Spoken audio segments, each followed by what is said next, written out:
Estamos de volta ao programa Nisto Cremos, as grandes verdades da Bíblia. Hoje, o tema número 16, vamos estudar juntos aqui sobre a ceia do Senhor.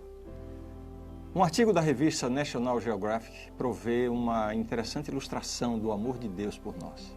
Depois do incêndio florestal haver passado por uma parte do Parque Yellowstone, nos Estados Unidos, um dos guardas florestais encontrou um corpo carbonizado de um pássaro aos pés de um toco de uma árvore que ainda estava fumegando.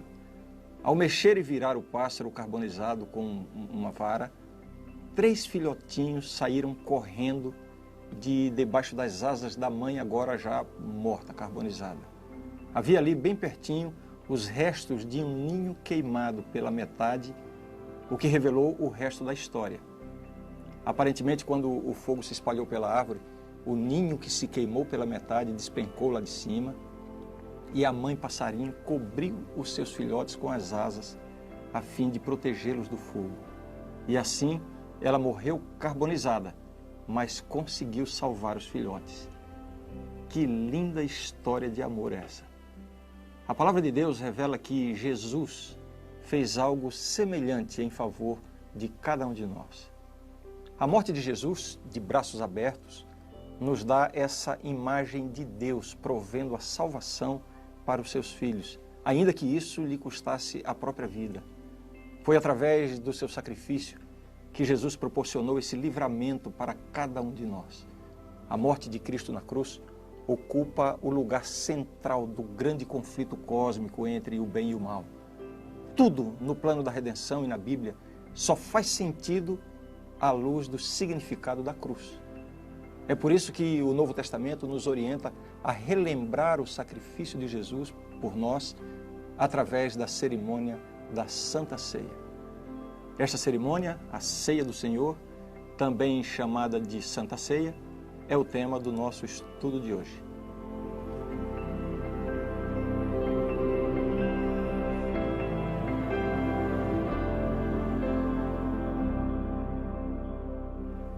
Eles estavam todos muito cansados, com os pés empoeirados, e foram ao aposento alto a fim de celebrar a Páscoa. Alguém havia providenciado um cântaro com água, uma bacia e uma toalha para a prática normal da lavagem dos pés. O problema é que ninguém desejava executar o papel de criado, de escravo para lavar os pés dos demais. Tendo plena consciência da proximidade de sua morte, Jesus, então, fala algumas coisas com muita tristeza. Vejam as palavras de Jesus. E disse-lhes: tenho desejado ansiosamente comer convosco esta Páscoa antes do meu sofrimento, pois vos digo que nunca mais a comerei, até que ela se cumpra no reino de Deus. Lucas 22, versos 15 e 16. A inveja que os discípulos nutriam uns contra os outros enchia o coração de Cristo com uma amarga tristeza. Ele sabia que os seus discípulos estavam disputando quem seria o maior no reino de Deus. Era a disputa por posições, o orgulho e a vaidade que impediam os discípulos de se humilharem, dispondo-se a lavar os pés dos seus companheiros. Será que algum dia eles aprenderiam que no reino de Deus a verdadeira grandeza é revelada pela humildade e pelo amorável serviço? Durante a ceia, conforme explica o Evangelho de João no capítulo 13, especificamente os versos 2 e 41, Jesus ergueu-se calmamente, tomou a toalha que cabia ao servo, despejou água na bacia, ajoelhou-se e começou a lavar os pés dos discípulos. O mestre fazendo o papel de servo. Compreendendo a muda repreensão, os discípulos se encheram de vergonha. Depois de haver completado o seu trabalho, Jesus retornou ao seu lugar e disse as seguintes palavras: ora, se eu, sendo o Senhor e o Mestre, vos lavei os pés, também vós deveis lavar os pés uns dos outros. Porque eu vos dei o exemplo, para que, como eu vos fiz, façais vós também. Em verdade vos digo que o servo não é maior do que o seu senhor, nem o enviado maior do que aquele que o enviou. Ora, Se sabeis estas coisas, bem-aventurados sois se as praticardes. João capítulo 13, versos 14 a 17. Naquele momento, Jesus substituiu a conhecida cerimônia da Páscoa por esta que seria o memorial do seu grande sacrifício, a ceia do Senhor. Tomando então nas mãos o pão sem fermento, ele o abençoou. Vejam como isso é descrito. Enquanto comiam, tomou Jesus um pão e, abençoando-o, o partiu e o deu aos discípulos, dizendo: tomai, comei, isto é o meu corpo. A seguir tomou um cálice e, tendo dado graças, o deu aos discípulos, dizendo: bebei dele todos, porque isto é o meu sangue, o sangue da nova aliança, derramado em favor de muitos para a remissão de pecados. Mateus capítulo 26, versos 26 a 28. Vejamos como o apóstolo Paulo descreve essa cerimônia algum tempo depois. Em 1 Coríntios capítulo 11, o apóstolo diz assim: e tendo dado graças, o partiu e disse: isto é o meu corpo que é dado por vós. Fazei isto em memória de mim. Por semelhante modo, depois de haver ceado, tomou também o cálice, dizendo: este cálice é a nova aliança no meu sangue. Fazei isto todas as vezes que o beberdes em memória de mim. Porque todas as vezes que comerdes este pão e beberdes o cálice, anunciais a morte do Senhor até que ele venha. Assim, nós vemos que o próprio Jesus instituiu a ceia do Senhor, ou a Santa Ceia, como podemos chamar também. E ele ordenou aos seus discípulos que a praticassem como um memorial do seu sacrifício, que estava para acontecer nas horas seguintes. Agora, um ponto importante sobre esse assunto. Antes de servir o pão e o vinho, Jesus lavou os pés dos discípulos. A questão é, quando ele ordenou que esta cerimônia fosse praticada por seus seguidores até a sua segunda vinda, essa ordem incluiu o rito do lava-pés ou apenas os emblemas do pão e do vinho? A grande maioria dos cristãos não pratica o rito do lava-pés antes da ceia. Entendem que o significado dado por Jesus inclui apenas a ceia. Pois eu quero mostrar para você agora que uma análise mais atenta da Bíblia nos revela que o lava-pés antes da ceia também deve ser praticado pela igreja cristã. A razão por que muitos não praticam é que entendem que Jesus lavou os pés dos discípulos apenas como um ato de limpeza física. Eles estavam com os pés empoeirados e antes da ceia precisavam ser lavados. Assim, veem nesse ato apenas uma nobre demonstração de humildade da parte de Cristo. Mas o significado desse gesto vai além de simplesmente uma lavagem física. Nós vemos isso claramente em 3 momentos relatados no Evangelho de João, capítulo 13. Primeiro, no diálogo entre Jesus e Pedro. Depois, no que Jesus falou a respeito de Judas. E, finalmente, na declaração que está no verso 17. Vejamos então esses pontos. Disse-lhe Pedro: nunca me lavarás os pés. Respondeu-lhe Jesus: se eu não te lavar, não tens parte comigo. João 13, verso 8. Fica claro aqui que esta lavagem não se tratava apenas de uma questão de higiene física. A lavagem que Jesus fez simbolizava uma lavagem muito mais profunda, uma lavagem espiritual. O segundo ponto que demonstra isso: declarou-lhe Jesus: quem já se banhou não necessita de lavar, senão os pés. Quanto ao mais, está todo limpo. Ora, vós estáis limpos, mas não todos. Pois ele sabia quem era o traidor. Foi por isso que disse: nem todos estáis limpos. Vejam mais uma vez que Jesus está aqui falando da limpeza no contexto em que ele estava lavando os pés dos discípulos. E ele diz: nem todos estáis limpos. E se referiu a Judas, que não estava limpo. Ora, Judas não estava limpo somente porque estava com os pés sujos? Todos estavam com os pés sujos. Jesus estava claramente se referindo a uma limpeza interior, a uma limpeza do coração. Então Jesus vincula o gesto, o ato do lava-pés a essa limpeza interior. E finalmente, o terceiro ponto que comprova isso aqui no Evangelho de João. Ele diz assim: ora, se sabeis estas coisas, bem-aventurados sois se as praticardes. Este é o verso 17. Então fica bastante claro que quando Jesus ordena que os seus seguidores sigam praticando essas coisas, ele está envolvendo tudo o que aconteceu antes, o lava-pés e também a ceia, o serviço ali, a entrega do pão e do vinho. Essa ideia da purificação espiritual antes da ceia não é uma inovação de Jesus com seus discípulos. Na verdade, Cristo está instituindo a Santa Ceia como uma celebração cristã em lugar da Páscoa dos judeus. E segundo a lei, antes do primeiro dia da semana dos pães asmos, lá na festa da Páscoa, ou seja, antes da celebração da Páscoa, as famílias dos judeus removiam de suas casas todo o fermento e todo o pecado para poderem celebrar a Páscoa. Assim, a cerimônia do lava-pés, antes da ceia, tem exatamente esse significado simbólico, a lavagem interior, a lavagem operada pelo Espírito Santo, purificando a mente, purificando o coração para o recebimento dos emblemas do corpo e do sangue de Cristo. Lembrando sempre que, na concepção bíblica, tudo isso é um simbolismo. A Bíblia não inclui a ideia de que o pão e o vinho se transformam literalmente no corpo e no sangue de Cristo. Portanto, não temos nenhum motivo para pensar que a prática do lava-pés não estava incluída na ordem de Jesus.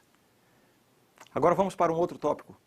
Qual realmente é o significado da cerimônia do lava-pés?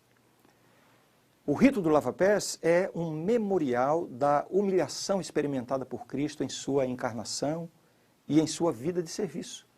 Simboliza também a lavagem interior operada pelo Espírito Santo. Por isso Jesus disse a Pedro: se eu não te lavar, não tens parte comigo. Jesus estava falando de uma lavagem interior. Por isso, a ordenança do lava-pés é tão importante e necessária. Ela permite que ocorra uma purificação do coração, uma lavagem dos pecados.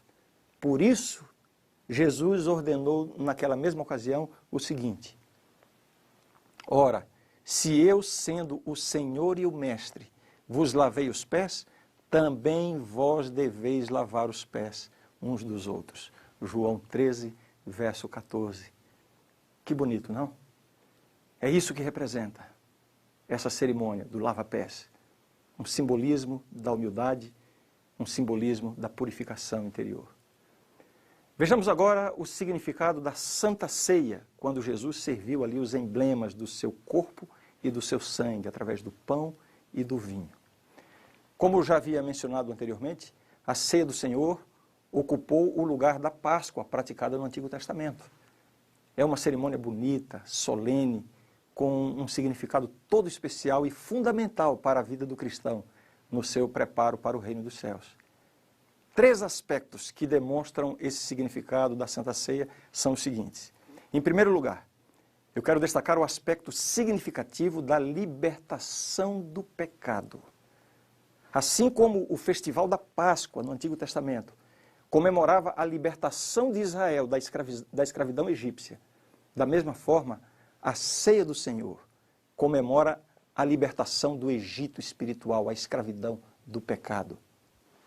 Lá no Egito, a última praga derramada por Deus para libertar o seu povo, houve nesta praga a morte de todos os primogênitos. Você pode ler isso detalhadamente no livro de Êxodo.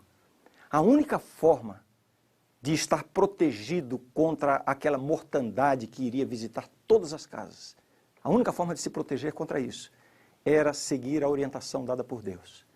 E a orientação de Deus foi a seguinte: cada família deveria sacrificar um cordeiro e passar o sangue do cordeiro nos umbrais da porta da casa. Toda casa que tivesse a marca do sangue estaria livre do castigo. Da mesma forma, o sacrifício de Cristo traz a libertação da morte. O pecador é salvo pelo sangue de Cristo. O pão e o vinho servidos na ceia têm exatamente esse significado. Vejam o que diz o texto. Jesus disse o seguinte: quem comer a minha carne e beber o meu sangue tem a vida eterna, e eu o ressuscitarei no último dia. João capítulo 6, verso 54. A ceia do Senhor proclama que a morte de Cristo na cruz providenciou a salvação para cada um de nós. Providenciou o perdão e a garantia de vida eterna. A cruz removeu a nossa condenação e nos concedeu as vestes da justiça de Cristo, assim como também o poder para vencer o mal. Agora, algumas informações sobre os emblemas usados na Santa Ceia, o pão e o vinho. Tanto o pão quanto o vinho devem ser sem fermentação. O fermento na Bíblia simboliza o pecado. E como Jesus não tinha pecado, os símbolos do seu corpo e do seu sangue têm que ser desprovidos de fermento. Veja a confirmação disso aqui. 1 Coríntios 5, versos 7 e 8. Lançai fora o velho fermento, para que sejais nova massa, como sois de fato sem fermento, pois também Cristo, nosso Cordeiro Pascal, foi imolado. Por isso, celebremos a festa não com o velho fermento, nem com o fermento da maldade, da malícia, e sim com os asmos da sinceridade e da verdade. Então, a cerimônia é um simbolismo de algo completamente puro, sem pecado. A linguagem aqui é usada de forma metafórica, então perderia completamente o sentido transformar uma cerimônia cujos emblemas simbolizam algo sem fermento, que é o símbolo do pecado, usando emblemas com fermento. Em todo o mundo antigo, os sucos eram preservados em estado não fermentativo, através de vários métodos, e às vezes durante consideráveis períodos de tempo. Um dos métodos consistia em concentrar o suco através de fervura, transformando-o numa espécie de xarope. Armazenado em lugar frio, esse concentrado não fermentava, não alcoolizava. Depois, simplesmente diluindo-o em água, quando isso fosse desejado, se obtinha esse vinho relativamente doce, não alcoólico. Realmente era o puro suco de uva e não algum tipo de vinho ou bebida fermentada com algum grau de álcool em sua composição. Isso fica ainda mais claro nas palavras de Jesus, quando ele diz assim: e digo-vos que desta hora em diante não beberei deste fruto da videira, até aquele dia em que o hei de beber novo convosco no reino de meu Pai. Mateus 26, 29. A expressão fruto da videira refere-se ao suco extraído diretamente da uva, ainda não elaborado nem fermentado. Deu para entender? Qual o significado de comer e beber na ceia do Senhor? Vejamos. Respondeu-lhes Jesus: em verdade vos digo, se não comerdes a carne do Filho do Homem e não beberdes o seu sangue, não tendes vida em vós mesmos. Quem comer a minha carne e beber o meu sangue tem a vida eterna, e eu o ressuscitarei no último dia. João 6, 53 e 54. Comer a carne de Cristo e beber o sangue, é claro que é uma linguagem simbólica, aplicável a essa assimilação da palavra de Deus, por meio da qual os cristãos mantêm comunhão com o céu e se habilitam a desenvolver uma vida espiritual. Outro sentido importante nessa sequência de significado da ceia do Senhor é que a cerimônia oferece uma comunhão coletiva com Cristo. Como é bom viver em comunhão, não é verdade? Sem divisões, sem separações, mas em união, em amor fraternal. Veja só o que disse o apóstolo Paulo em relação a isso. Porventura, o cálice da bênção que abençoamos não é a comunhão do sangue de Cristo? O pão que partimos não é a comunhão do corpo de Cristo? Porque nós, embora muitos, somos unicamente um pão, um só corpo, porque todos participamos do único pão. 1 Coríntios 10, versos 16 e 17. Um comentarista da Bíblia explica da seguinte forma: ao compartilharmos dessa ordenança, mostramos publicamente que mantemos a união e que pertencemos à grande família cuja cabeça é Cristo. Todos os membros da igreja deveriam participar dessa sagrada comunhão, pois nela através do Espírito Santo, nós experimentamos os mais fortes e profundos sentimentos de comunidade junto à mesa do Senhor. Ali, nos encontramos em terreno comum, onde são quebradas as barreiras que nos separam. Ali nos damos conta de que, embora na sociedade existam muitas coisas capazes de nos separar, em Cristo se encontra tudo aquilo que é necessário para nos unir. O terceiro aspecto dessa série de fatores que dão significado à ceia do Senhor é a alegria antecipada que ela nos dá da segunda vinda de Jesus a este mundo. Veja o que diz o texto. Porque todas as vezes que comerdes este pão e beberdes o cálice, anunciais a morte do Senhor até que ele venha. 1 Coríntios 11, 26. O serviço da comunhão, que inclui o lava-pés e a Santa Ceia, preenche essa lacuna entre a cruz e o reino eterno de Deus.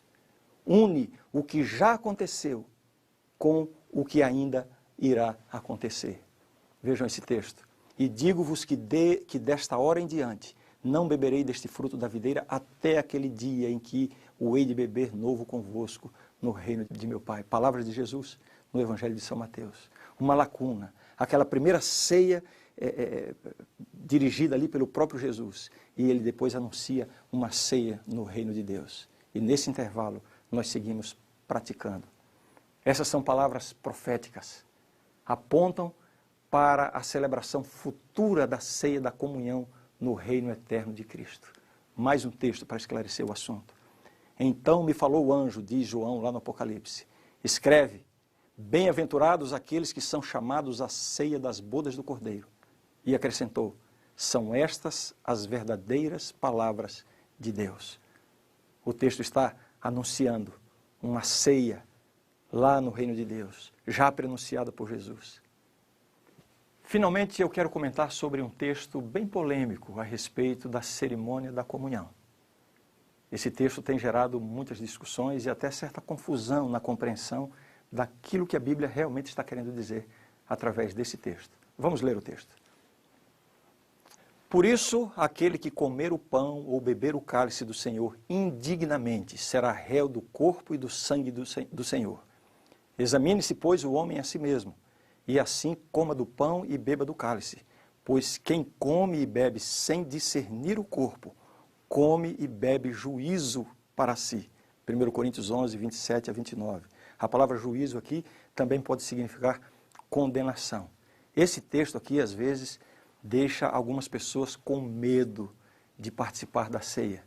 Porque, afinal de contas, quem participar indignamente será réu do corpo e do sangue do Senhor. Que coisa grave, não? Que coisa solene. Quais são, então, as qualificações exigidas para a participação? Veja, o significado pleno da cerimônia se aplica aos cristãos que já foram batizados em Cristo. Embora não tenhamos um argumento bíblico para impedir a participação dos não batizados, a cerimônia tem um sentido de confirmação do compromisso de seguir a Jesus. Compromisso esse já assumido publicamente por ocasião do batismo. Antes de tomar parte, devem os cristãos orar e rever cuidadosamente a sua experiência cristã, confessando os seus pecados, restaurando relacionamentos rompidos ou prejudicados. Também é bom lembrar que o que caracteriza aqueles que estão qualificados a participar dos serviços da comunhão, portanto, é a condição do coração. Uma plena entrega a Cristo, fé em seu sacrifício. O desejo de participar brota de um coração sincero que reconhece a sua pecaminosidade, a sua completa dependência da graça e da misericórdia de Deus. Ou seja, a cerimônia da Santa Ceia, lava-pés e Santa Ceia, esta é uma cerimônia para pecadores que reconhecem a sua condição e desejam revitalizar as suas energias espirituais mediante os símbolos do corpo e do sangue de Cristo. Portanto, participar indignamente no contexto da carta de Paulo aos Coríntios significa participar sem uma noção clara do aspecto espiritual. Participar considerando a ceia como uma refeição comum. e não estar vivendo a verdadeira comunhão entre os irmãos em Cristo. Você vai ver que esse era um dos motivos das dissensões que aconteciam na igreja de Corinto. Particularmente, eu considero um privilégio a oportunidade de seguir a instrução de Jesus e participar dessa cerimônia tão importante, tão solene, tão cheia de significados. É uma experiência que renova o espírito e reacende em nosso coração a esperança na volta de Jesus.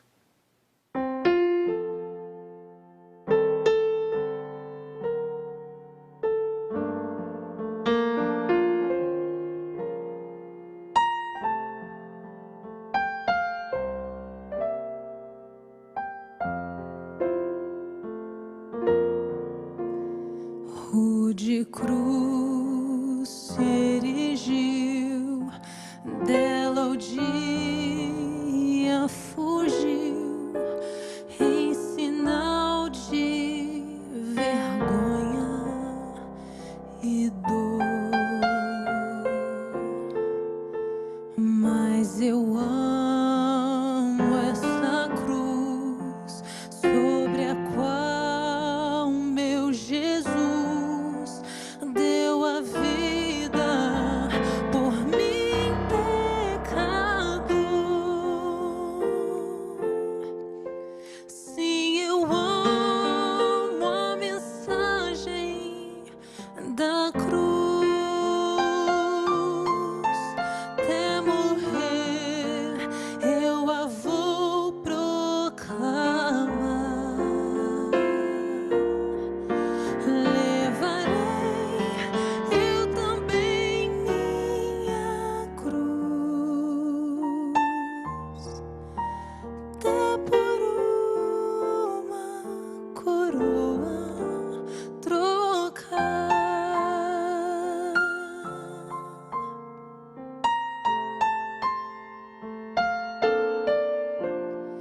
Eu aqui com Jesus, a vergonha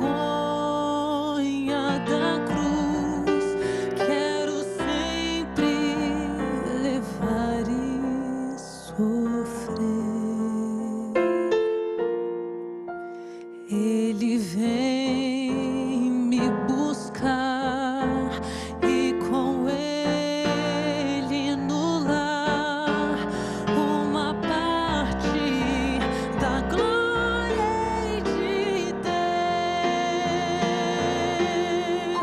Sim, eu amo a mensagem da cruz. Até morrer eu a vou proclamar.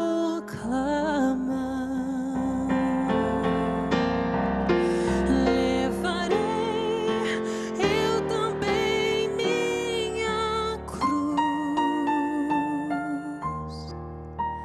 até por uma coroa trocar.